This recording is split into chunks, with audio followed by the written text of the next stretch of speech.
আসসালামু আলাইকুম ওয়া রাহমাতুল্লাহি ওয়া বারাকাতুহু। প্রিয় দর্শক, আরেকটা ভিডিও নিয়ে চলে আসলাম। আজকে কুমিল্লা বরুড়া হগিরা বাজার, আজকে গিয়েছিলাম গরু কেনার জন্য। না, দাম একটু বেশি থাকার কারণে কিনতে পারিনি।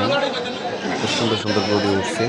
যে এই সাইওয়াল গরুগুলাই আপনার 1,05,000, 1,10,000 এরকমভাবে দাম মূলাইতেছে। বেয়ারিরা কিন্তু কিনতে পারিনি। যাক, দুঃখের বিষয়। দেখি কুমিল্লা চৌয়ারা বাজার থেকে কিনবো ইনশাল্লাহ। রোজ শনিবারে যাব, চৌয়ারা বাজার থেকে কিনবো। আজকে বাজারটা হচ্ছে আপনার কুমিল্লা বরুড়া হগিরা বাজার। গিয়েছিলাম কেনার জন্য, কিন্তু দুঃখের বিষয় কিনতে পারিনি। যাক, দোয়া করবেন আপনি আমাদের জন্য।